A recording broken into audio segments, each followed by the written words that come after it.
This is my review on the last Airbender movie from 2010 and why I give this a 0 out of 10.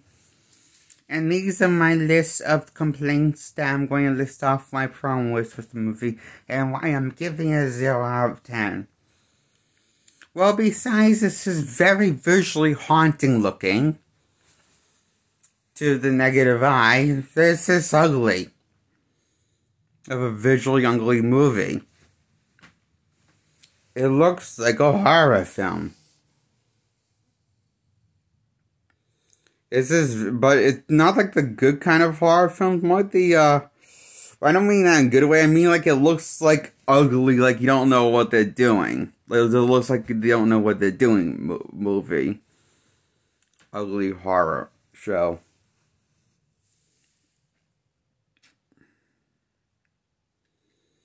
I could also say how, like, everyone else has complained about the visual style, and how the biggest percentage is the lack of color.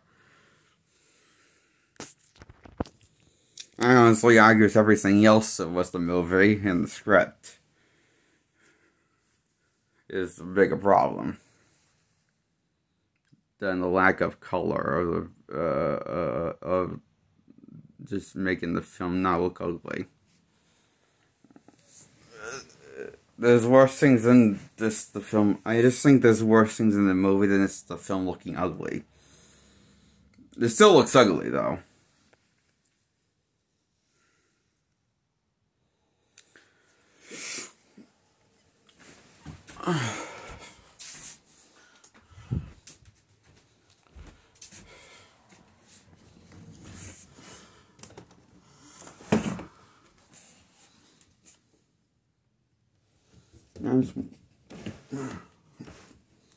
I mind if I open the fan, the window open? Huh? Okay.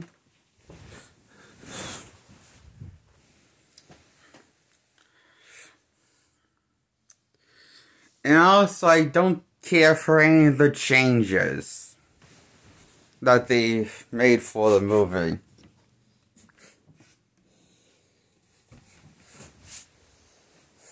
Like, I don't care that I don't care for the changes, and I hate the changes they made while getting the names wrong of the characters.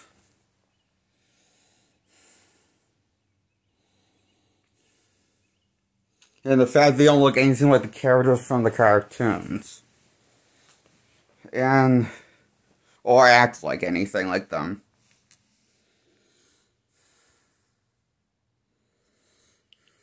Besides not looking anything like it, besides us playing, but when I say they don't look anything from the design of their costumes, because the costumes in this movie are terrible designs. I hate all the designs, all the generic Lord of the Rings crap, inspired shit it turned into.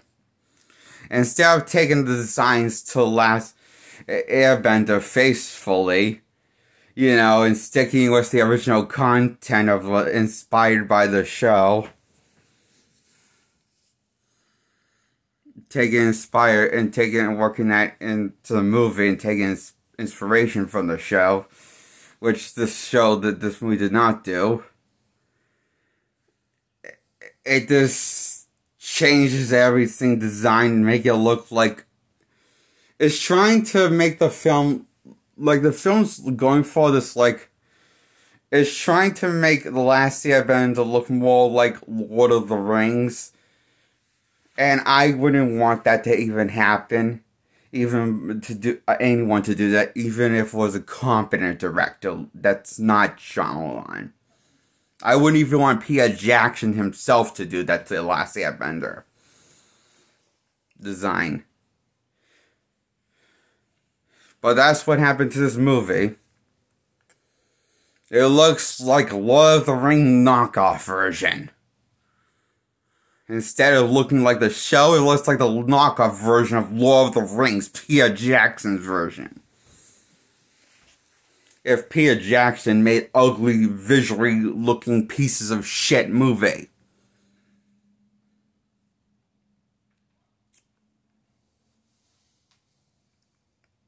But no, he's made stuff like 2005 King Kong, the Lord of the Rings trilogy, which are at least are visually interesting to the eye, if you hate, despite what you feel about those movies. I mean, I like the 2005 King Kong movie a lot.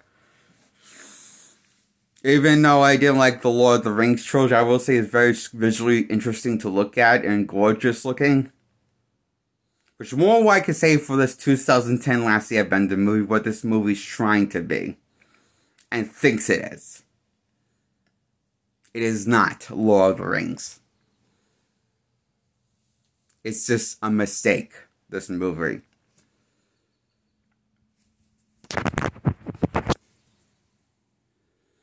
And another problem I had with this movie is that Aang and Katara, the relationship they have in the show, where they start to form a love story starts to form in season 1, and carries on through the rest of the series. That is completely absent in this movie. So why the fuck is Katara in this movie then?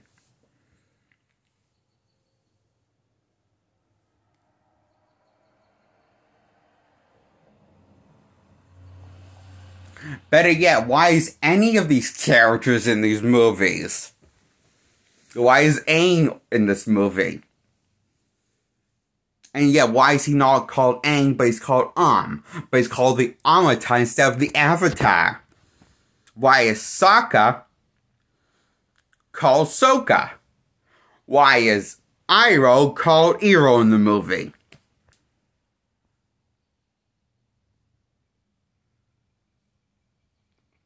Instead of Uncle Iroh, it's Uncle Evo. Fuck that changes.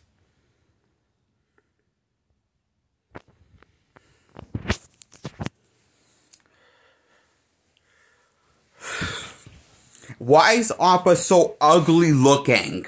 Why is Momo not cute? Why is everything that's supposed to be cute in the why is the designs like Appa and Momo that was supposed to be cute to the cute characters in the cartoon? Why couldn't they make them cute in the movie? Why did they have them look like there's something from Silent Hill?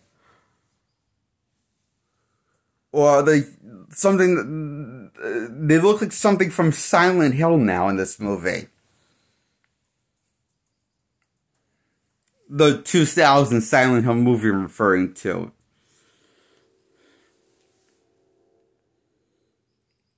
And the games, some of the games I've played.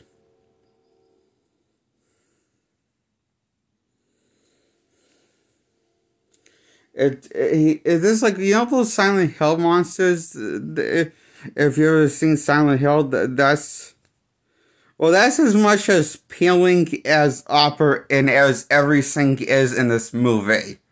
As much appealing as the monsters in Silent Hill franchise.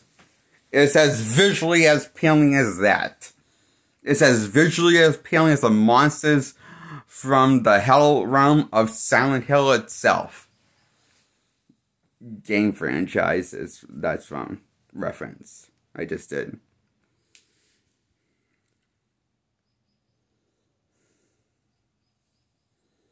And I hated how Aang, I'm going to call him Aang the Avatar because I refuse to call him by what this movie calls him. So I'm going to call everyone by their right names.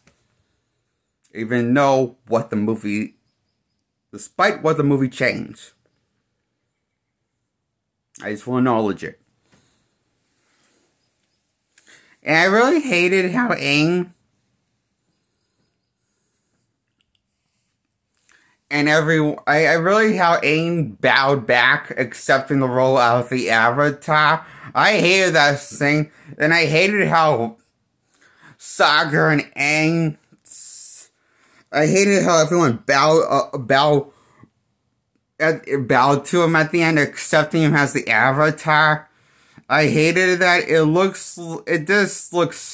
I thought it was a stupid idea.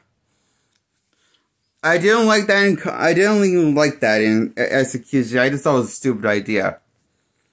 And him bowing back, accepting him as the Avatar, and then saying, I'm just saying there's a best visual way of him accepting the avatar than him just bowing and having his friends bowing to him first like he's some sort of messiah figure. And basically, in this movie, instead of his friends don't really see him as friends in the movie. These see him as the messiah figure, no more, no less. In this movie, instead of see him as a friend and trusty ally and good team player.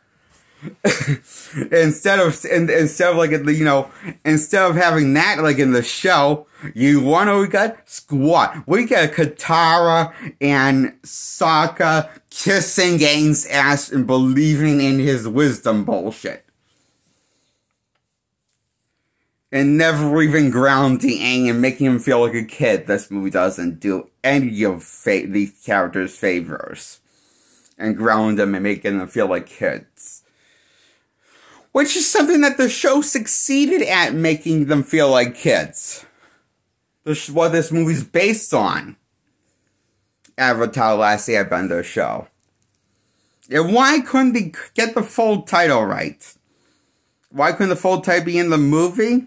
Avatar: Last Airbender? Oh, because that would give away the title, that they changed the word Avatar, and it's not called Avatar, but it's called Amata. Think of how stupid that would be called. Amata, the Last Airbender, coming to a theaters near you. Go fuck yourself, movie. Go fuck yourself. This is a dumb movie.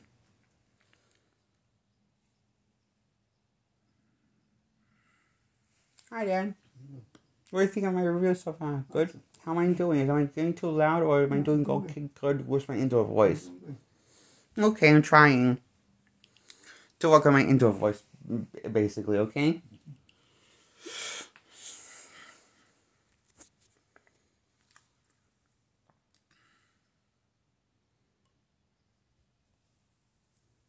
Oh, and I hated how this dragon come to Aang's vision and tells him to show the Fire Nation the power of the water. And what do you think that means? He's going to turn into a giant monster and use the water. He's going to turn into a giant kaiju with water made out with his water bending in the Avatar state, right? Like in the finale of the season 1 finale, because that's what this season that's what this first failed installment of a franchise is based on season 1 events. So, we're at the climax of the story. So instead of having all that cool stuff and reacting to that cool stuff from the show, we get to see we just get to see Aang bend a giant wave up in the air and scare using water bending for the first waterbending for the first time, and succeeding at it. And making a really going to town with waterbending, and all he could think of is just put up just scare them with a big wave and then drop it on them. A big tidal wave with waterbending, and then drop it down on them. It was pretty lame and stupid and ugly. Very ugly of a movie this was. This whole film in a nutshell. Besides that one thing of the climax. Yes, that's a climax. Then it teases for the return of Azula coming in the sequel. And she played by an actress that's not going to have a career after this. There's never been anything else after this, I don't think, that I've seen her in.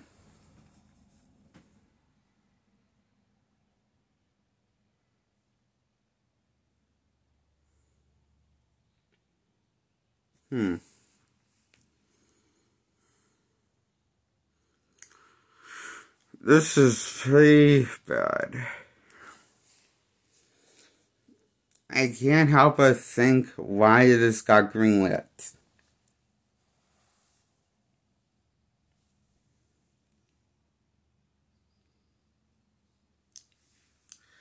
And that's all my complaints on Avatar Last Airbender for my major complaints.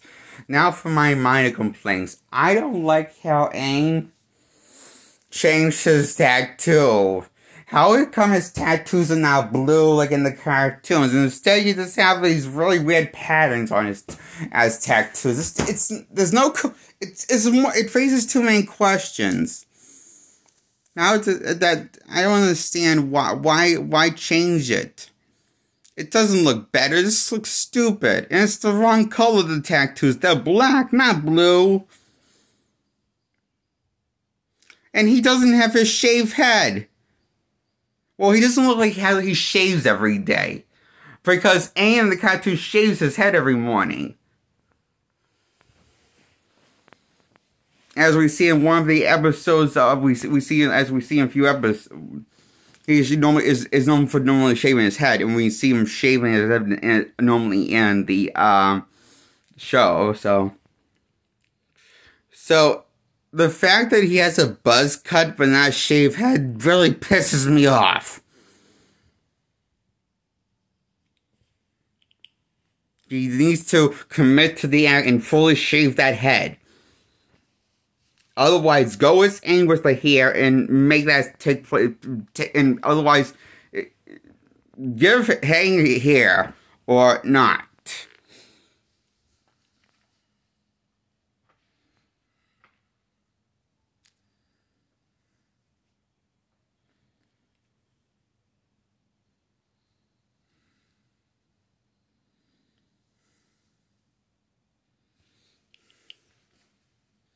If there's one good thing I can say that came out of this movie, I'm glad they did not drag the character Toph into this movie. From the show. That premiered in season 2. And they came out, so I'm just glad they didn't butcher. I can't say they butchered all the characters of Avatar, of the main characters, but they almost did. The one that they didn't butcher was Toph, because she's not even in the film, filmed in the film, not even for this movie.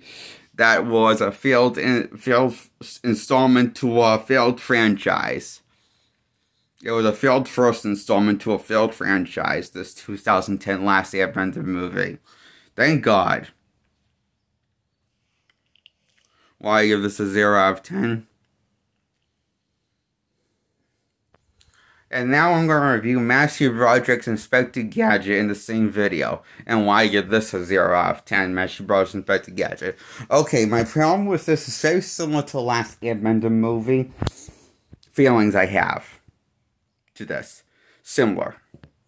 Which is similar to my feelings to the first Mission Impossible movie that Tom Cruise did, when he turned Jim Phillips into a bad guy. And pissed me off. And butchered the main hero of Mission Impossible of the show.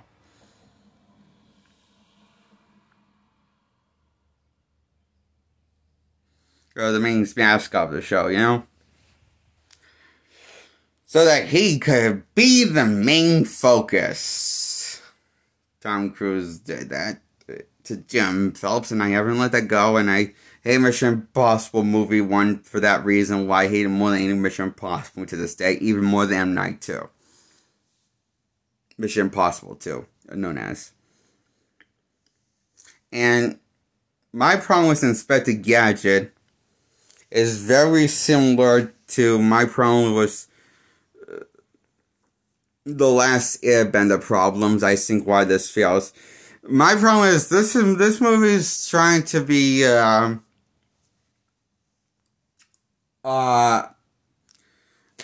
Matthew Broderick Inspector Gadget is trying to be serious And it wastes all of this, and it has really good practical effects, but not really so much of the CGI effects.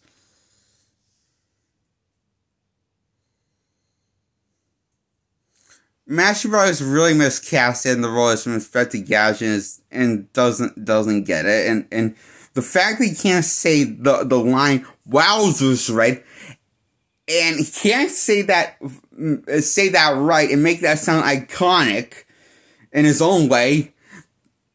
The line that Inspector Gadget pretty much says in every episode, besides Chief, I'm on the case, before the message blows up.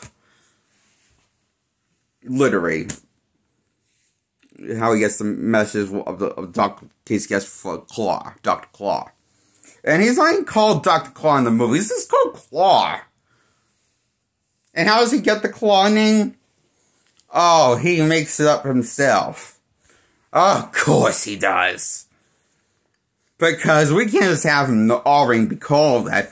He has to have an origin story, just like Inspector Gadget. Aren't you happy, folks? This is what you wanted to see. The origin story of Inspector Gadget that takes itself seriously. With Penny not doing anything that contributes to the plot barely.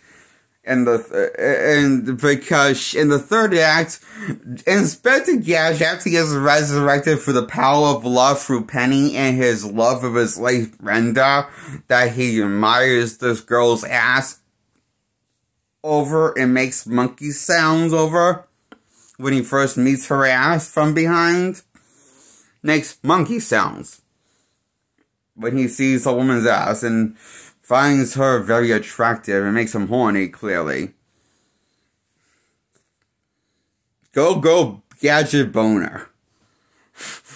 Isn't that great? Surely, this is a movie for your children. Get them started while they're young, kids. Get those kids started getting laid while they're still young, huh? They're never too late or young to start learning about sex, right? I don't know. Because when I saw this movie, I was wondering, what the hell am I watching? Listen, Inspector Gadget.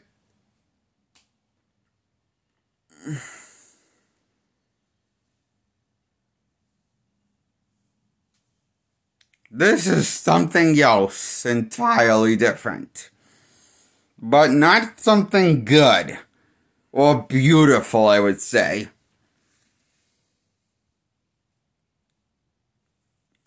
Also, it freaked me out when the Inspector Gadget clone had the spider come out of his mouth. I don't know why the Inspector Gadget clone has a spider in his digestive system. Why did he put a tarantula in Inspector Gadget, the clone? And then we see it coming out of his mouth and laying in thought stock and crawling up Matthew Broderick, the Iron Inspector Gadget main character leg. And this scene freaks me out, okay? That tarantula came out of his mouth. Gross! And moved out of the, and maybe it was CGI, but it's I don't know what it was practical or not, but that scene freaks me out.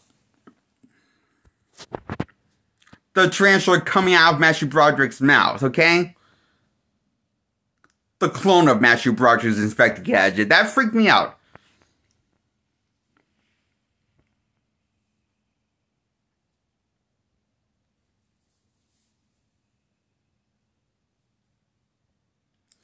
Another thing that I did like is when Inspector Gadget goes and extends his arm and grabs a man's junk and crushes it. And sends him straight to the hospital. To the back of an EMT. And as the man's crying in pain and his chipmunk voice turns into a chipmunk voice after getting his balls crushed by Inspector Gadget crushing his balls with his bare hands and not realizing it because he did the whole thing blindfolded because he was told to do it, and You see, he was supposed to visualize his goal and try to grab these balls, not the balls that were attached to this man. Balls. But he grabbed the wrong ball sets of balls. Instead of grabbing metal balls, like things he was supposed to grab, that are not really attached to any human, he grabbed the wrong set of balls. He grabbed what was right in front of him. Literally, he was way too on target when he took it, on target, and he, aimed too high up in front of him and not low down. So he put the man in the hospital and probably crushed his balls, and he's probably never going to pee right again. I mean, think about it. Did you laugh, or did I just hear something? I thought it was funny. Okay. Why, because I realized that? Yes. Yeah, he's probably not going to have a good sperm count, probably. Or have children, maybe. Boy, I feel bad for him. I don't like this feeling, even though I found that funny. I feel guilt laughing over that scene. I find that scene funny. That